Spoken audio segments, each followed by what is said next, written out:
د پاکستان کرکټ ټیم استرالیا ته چې کومه دوره د استرالیا سره چې کوم ټیسټ سیریز دی د هغې دپاره روان شوي دي او ټول کلاډیان سره د خپلو ښځو روان شوي دي جي شاهین افریدي ویډیو به تاسو هم کتلی چونکې امام الحق تقریبا د تیر شوي اتوار واده او هم ځان سره ښځه بوتله اصل کې دا یو کرکټ ټور هم دی او د فیملی ټور هم د کلاډیانو د خیر ښه خبره ده په هغې باندې موږ څه ابجکشن نه کوو خو پکار ده چې پرفارمنس هم هلته ښه وکړي په هغې باندې هم ډیټیل سره خبره کوو بل بابر اعظم حوالې سره کپتان شان مسعود چې کوم دی هغه یو ډېر اهم سټیټمنټ جاري کړی دی چې په هغې باندې هم ډیټیل سره خبره کوو نو ویډیو خپل هم مکمل وګورئ او مخکې ملګرو سره ضرور شریک کړئ څنګه چې تاسو له معلومه ده د پاکستان او د استرالیا ټیسټ سیریز روان دی چې ډېر ژر به شروع شي د هغې سکیجول به بیا تاسو سره زه شریک کړم چې میچونه به کله وي څه ټایم به شروع کیږي څه ټایم به ختمیږي پوره انفارمیشن به بیا تاسو سره د په هغې باندې یو سپریټ ویډیو جوړوم انشاءالله په دې ویډیو کې موږ خبره کوو پاکستان کرکټ ټیم استرالیا ته روان شوی دی ټول کلاډیان سره د خپلو فیملیانو روان شوي دي ځکه لانګ ټور دی ټیسټ میچونه تاسو له معلومه 15 ورځې ټیسټ میچ دې نه علاوه تقریبا 15 ټیسټ میچونه دي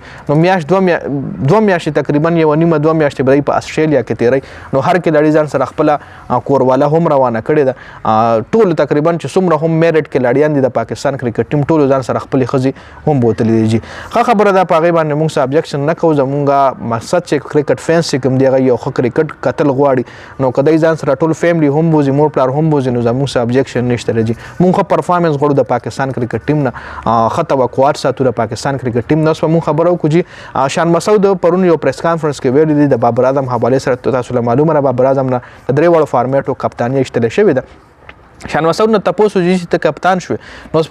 بابر اعظم په سویم نمبر باندې بیټینګ کوي جي چونکې ډېر میډیا والا چې کوم دی په دې انتظار چې کیدای شي دی د بابر اعظم چې د هغه کوم بیټینګ پوزیشن دی هغه چینج کړي نمبر 3 لیک اوس کې نمبر 4 لیک اوس کې خو نه بابر اعظم ولې ویل نه جي بابر اعظم په خپل سوري شان مسعود ولې ویلي چې بابر اعظم په خپل ځای باندې بیټینګ کوم په ون ډاون باندې بروزي جي چونکې هغه یو ګریټ بیټسمین دی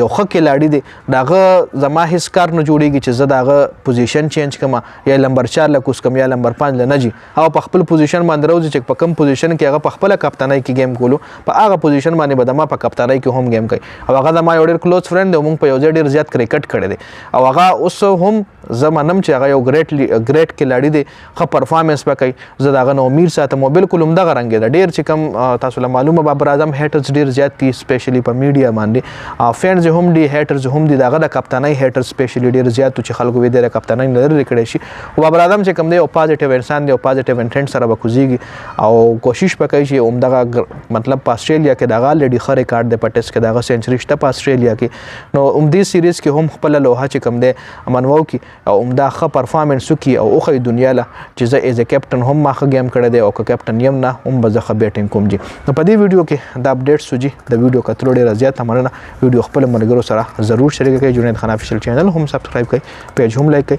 ډېره زیاته مننه جي والسلام